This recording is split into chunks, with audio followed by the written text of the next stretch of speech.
Stay tuned to your Beyond the News station daily for our up-to-the-minute compact news bulletins from 6 a.m. to 2 p.m., 4 p.m. and 6 p.m., bringing you a wide range of local and international news from our news desk. Stay informed, stay updated on Radio Now 95.3 FM.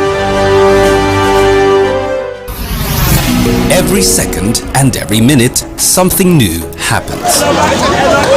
The news breaks. People at the spot and angry mob decided to bomb. Everyone wants to share it, but not everyone wants to dig deep.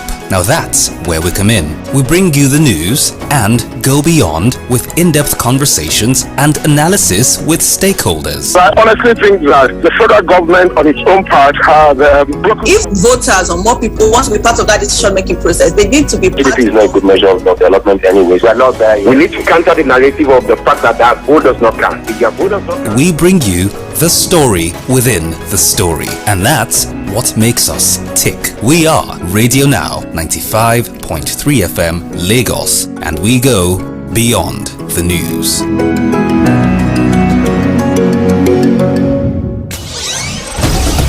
Stay tuned to your Beyond the News station daily for our up-to-the-minute compact news bulletins from 6 a.m. to 2 p.m., 4 p.m. and 6 p.m., bringing you a wide range of local and international news from our news desk. Stay informed, stay updated on Radio Now 95.3 FM.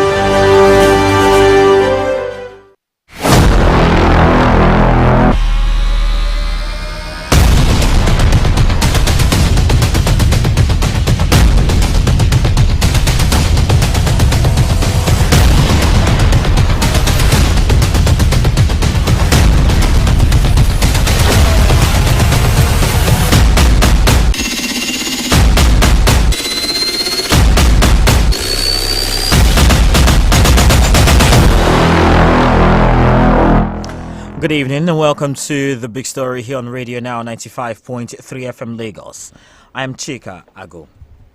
Tonight, let's talk about what happened in Imo State yesterday. It was the center of political chaos 2 days after calm was restored in neighboring river states. With about 10 days to the November 11 governorship election, now it will be 9 days, the whereabouts of the Nigeria Labour Congress President Joe AJAERO was for several hours shrouded in uncertainty after he was allegedly whisked away from AJAERO, where he was supposed to lead workers in a protest against the state government. Now, Mr. AJAERO was said to be addressing Imo workers at the NLC Secretariat when heavily armed security operatives stormed the premises, picked up the Labour leader and whisked him away to a destination which still remains unclear at this time. The NLC president, who later re-emerged with a bruised and swollen face after his release by officers of the Nigeria Police Force, was rushed to the Federal Medical Center Owerri for immediate medical treatment. Sources alleged that the Labour leader was picked up on the orders of the governor of the state, Hope Uzodinma, for mobilizing a workers' strike in the state. Meanwhile, organs of the NLC and Trade Union Congress TUC are planning to meet to decide on the next line of action over the attack on workers and the leader of the NLC. With tantrums flying around in different parts of the country, what is the way out, especially as residents of Imo State head out to the polls in 9 days? Well, joining us on a big story this evening to shed light on this issue is Comrade Nuhu Toro, who is the General Secretary of the Trade Union Congress. It's also important to state that we reached out to the Commissioner for Information in Imo State, and we did not get a response. We had reached out to him to join this conversation.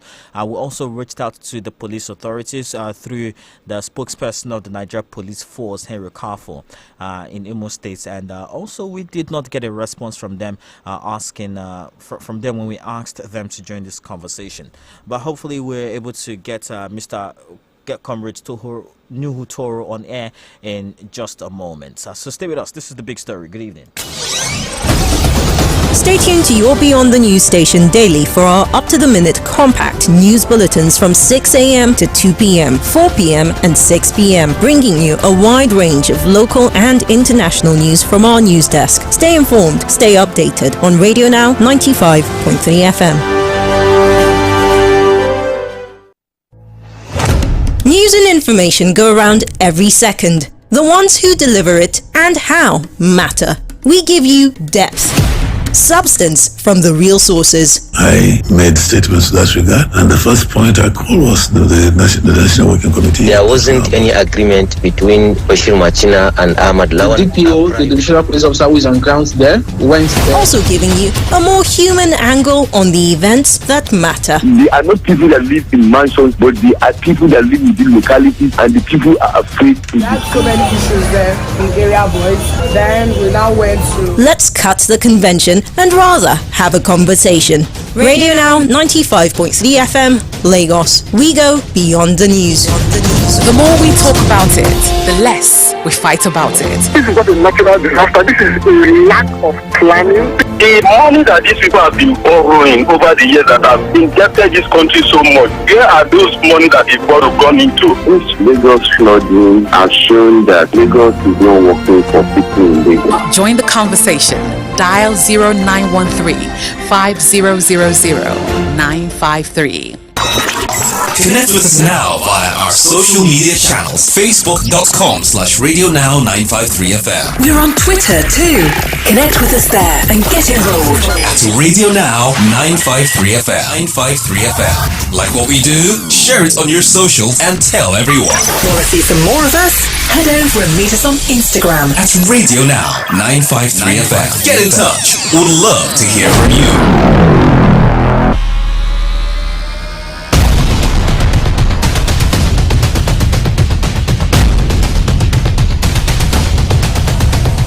Good evening and welcome to The Big Story. We are now live on the air with Comrade Nuhu Toro, General Secretary of the Trade Union Congress, joining us live down the phone line. Good evening, Comrade Toro. I hope you can hear me. Yeah, I can hear you loud and clear. Thank you very much for joining us this evening on The Big Story, Comrade Toro. I want to start by asking about the well-being of the President of the NLC, Mr. Joe AJAERO. Can you give us a little update on his current situation? Yeah, Comrade Joe AJAERO, the President of the Nigerian Labour Congress, is recovering, having been brutalized by the Imo State government with the use of thugs and policemen in a way.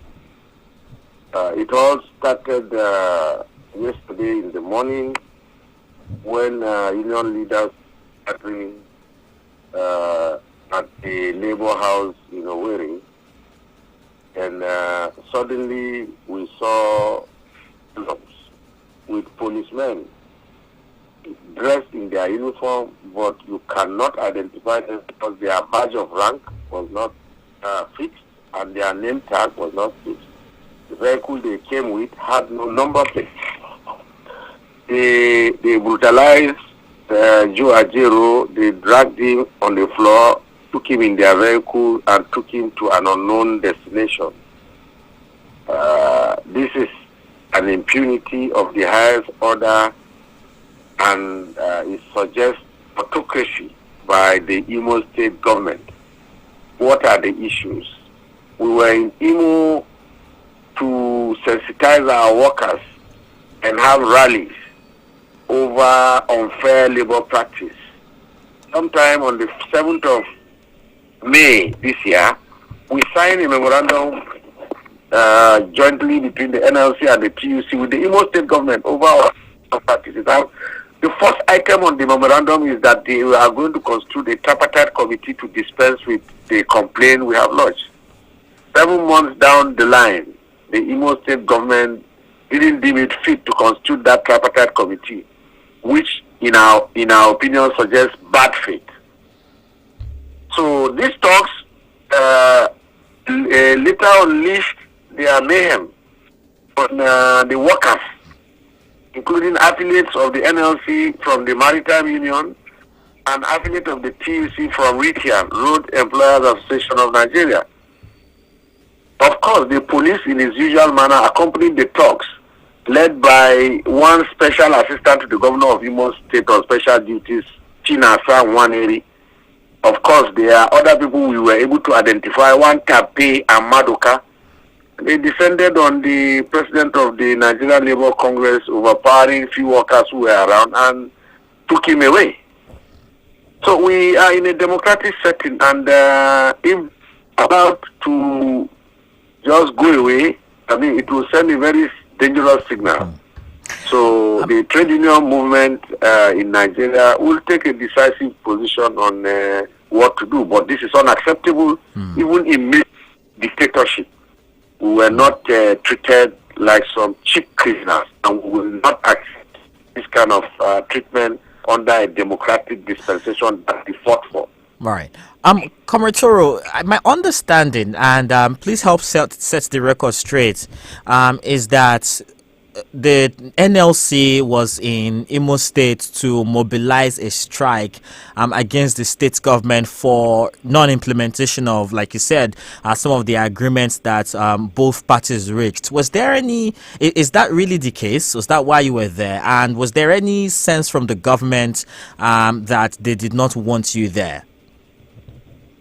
Yeah, well, the government claimed they had an injunction restraining us from going ahead with any protest in Owerri. Don't forget, the government went to court sometime in May to obtain an injunction restraining us. That injunction has expired because injunctions have a timeline. So they rushed to court last week Friday to, according to them, get an extension for that injunction. I mean, it's laughable. Were you served any papers? An injunction that has a timeline that is dead, that has elapsed, you can't resuscitate it. You can't bring it back to life. Comrade Toro, just wondering if you were served any papers to that effect. No, we weren't served. We weren't served, Jack. We weren't served anything. We weren't served. So we told them that for you to be able to get another injunction, you have to go to the same court that issued that injunction and issue another one, not to extend an injunction that has expired. So again, they also forget about our rights under Article 40 of the Nigerian Constitution and the Convention 87 and 98 of the ILO that guarantees our right to unionization, our right to free assembly. We are citizens, law-abiding citizens of Nigeria, and we have every right to assemble freely, unfettered, uninterrupted. The governor of Imo State has interrupted our assembly and is unacceptable to the trade union movement in Nigeria.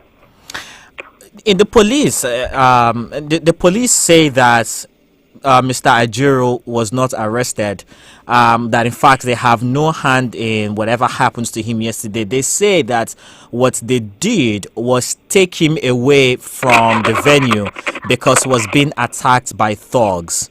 Were you able to verify the role of the police in whatever happens to Comrade AJAERO yesterday? The police were complicit. They were part of it. So if what they claim is correct, if they were on ground and they into custody to save him from being attacked, why didn't the police arrest those hoodlums? If what they are saying is correct, I would have assumed they will go after those hoodlums that were trying to put Comrade AJAERO's life in danger and arrest them. They didn't do that. They were there, they looked the other way, which suggests they are accomplices.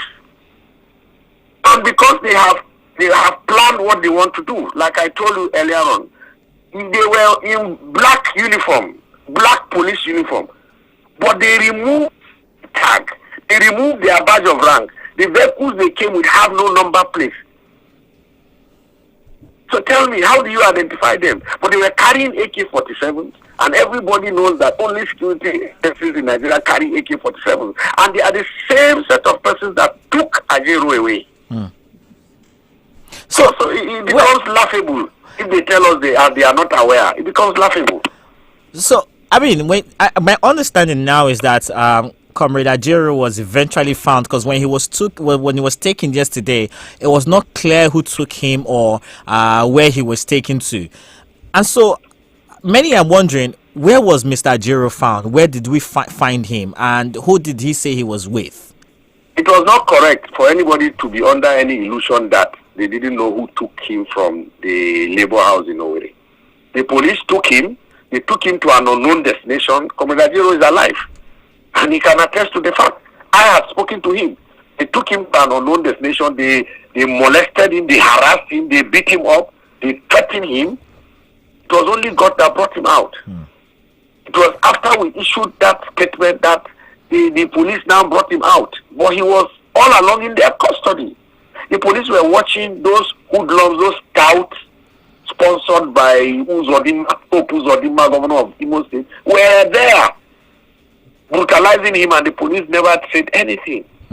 You beat up a president of a trade union center and think you can go scot-free. No, it's unacceptable with us.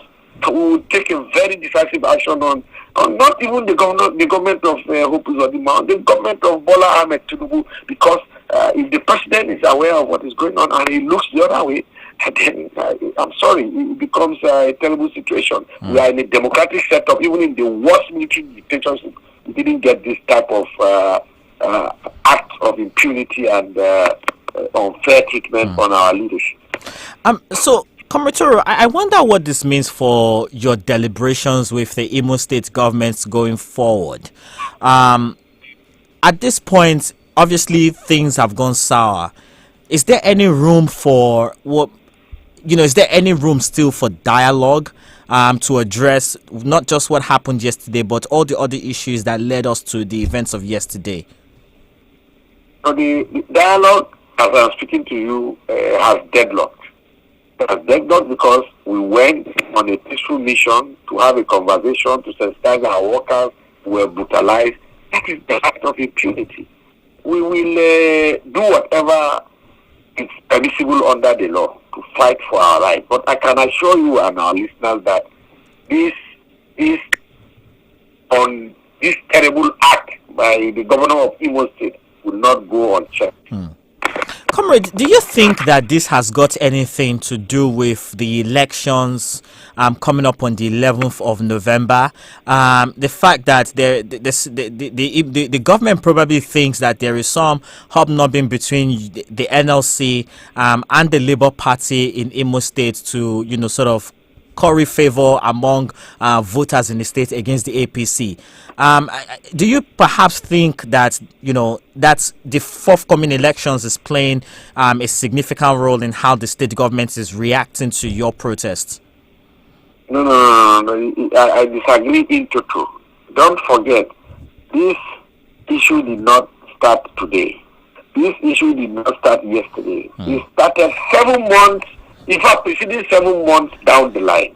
It was when we threatened to picket and have demonstrations in Imo precisely on the 7th of May that we had that understanding. So if the issue has been there and the governor promised that he was going to set up a tripartite committee, if he's really sincere and he wants to dispense with the matter, 7 months is grossly too much of a time for him not to have constituted that committee.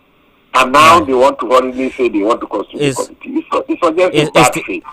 Is the NLC, did the NLC in any way endorse any candidates in the forthcoming elections in Imo State?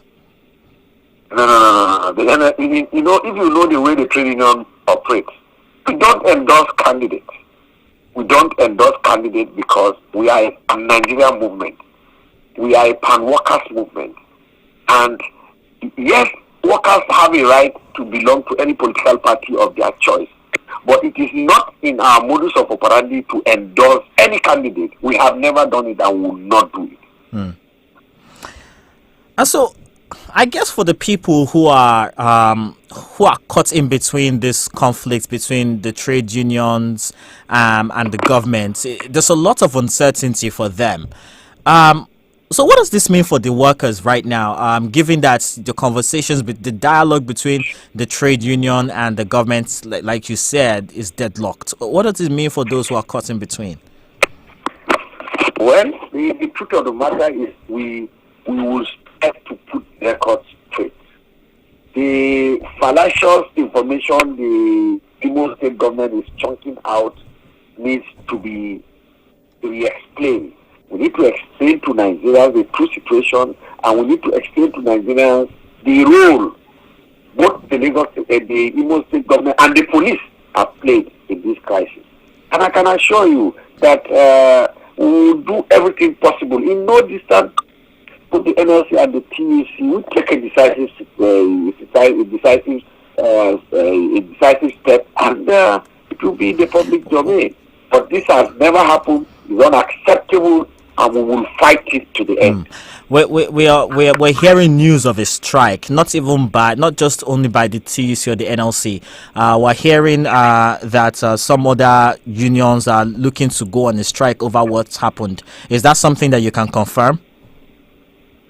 Of course. What that is the instrument we have to fight when we are infringed upon, when our rights is trampled upon. And the way it's going, the governor is an APC governor. The government of the day is an APC government. We think they should look at Nigerian workers with human face. We are not slaves, for crying out loud. We are workers with dignity. And we create the wealth they amass. The wealth few of them amass should be treated with some respect. You know, speaking of treating workers with grace, the governor is alleging blackmail against him, right? He's alleging blackmail over non-payment of salaries, and he's insisting that all state workers and their wages have been paid. What is your reaction to the allegations of blackmail by Governor Uzodinma here? No, Uzodinma cannot say anybody is blackmailing. Rather, he's the one trying to blackmail us, because the chairman of the NLC in Imo State was suspended because of his hobnobbing with the government. And we have rules. We have constitution guiding the modus operandi of trade unions. So the suspended chairman is operating from the government house, while an acting chairman is operating from Labour House. Don't you think that the governor is the one that is trying to create some divide and rule tactics? So essentially, the NLC in Imo State has split into factions now. It is not the NLC; it's the chairperson. Okay. The chairperson that was suspended is operating from the clown that was briefing, issued a press release to say workers should go to work. Meanwhile, the authentic acting chairperson of NLC in Imo State was with us at the Labour House. So it becomes debatable who the clown is representing. Not the workers of Imo, because if you investigate the workers of Imo, have an interaction with them, you will agree with me that their conditions are terrible. And the governor is ab initio accepted to constituting in the memorandum a tripartite committee to look at the unfair labor practices we have leveled against him. Why did he accept to join and to dispense with it, or to constitute the committee, if he knows that there are no unfair labor practices in Imo State? And if for any reason those issues are dispensed with, who confirm that they are dispensed with? Certainly it's the workers that will confirm. If I claim you are not paid me, I mean, the onus is on me to prove that I have not been paid. And if you claim you have paid me, I mean, you should be able to also prove that I have paid him. So did the governor do that? Certainly the answer is no.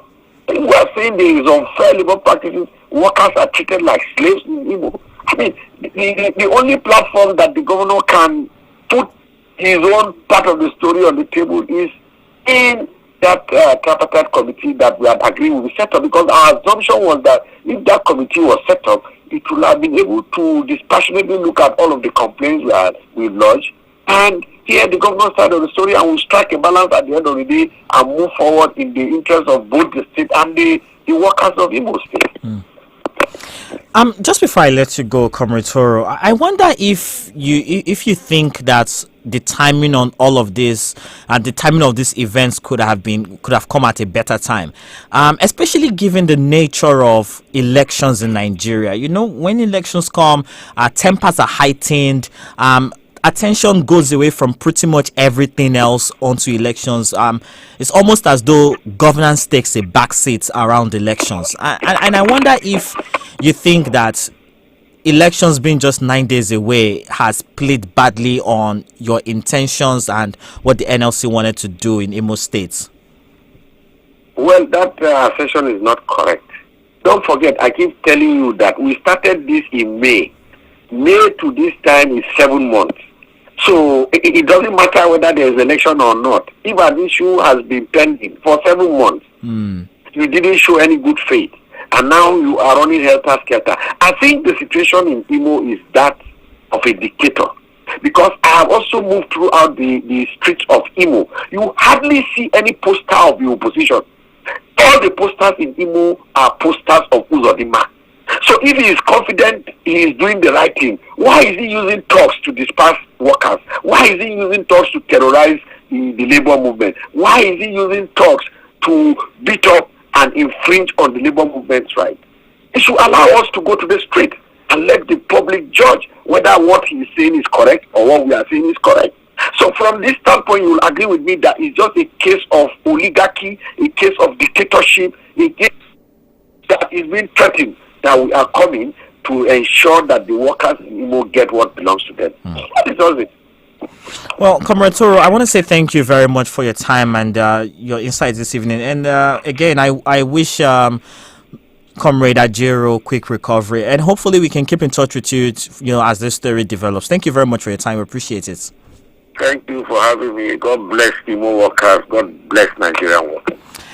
Comrade Nuhu Toro, Secretary General of the Trade Union Congress, joining us right there down the phone line to discuss the latest developments in Imo State at this time. Again, we reached out to the Commissioner for Information in Imo State, Declan Emelumba, for this conversation, and we did not get a response. We also reached out to the police PRO in Imo State, and we did not get a response. We'll continue to push to get a response from the Imo State government to some of the statements made by the Trade Union Congress here, and we'll try to bring that conversation to you here on Radio Now 95.3 FM Lagos. But that is the big story for today.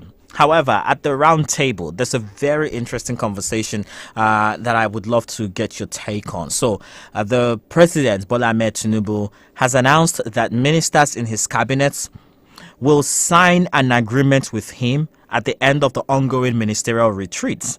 Now, he is saying that anyone who does not perform, any minister who does not perform well with, in their assigned portfolio will be dropped from his cabinet.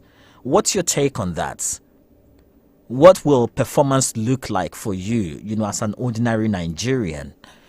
And do you really think, given the fact that ministerial appointments are majorly political, do you think that the president can really drop a minister for non-performance? We'll talk about all of these and more at the round table. So stay with us. The numbers to dial are 0913 5000 953 and 0901 1111953. This is Radio Now 95.3 FM Lagos. My name is Chika Ago. Good evening. Stay tuned to your Beyond the News station daily for our up-to-the-minute compact news bulletins from 6 a.m. to 2 p.m., 4 p.m. and 6 p.m., bringing you a wide range of local and international news from our news desk. Stay informed, stay updated on Radio Now 95.3 FM.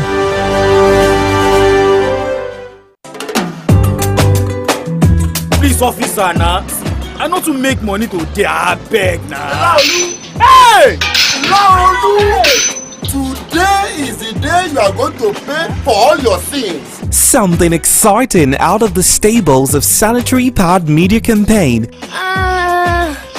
Not me. First man I know well, wallahi. Since yesterday. My stomach, I dey pain now.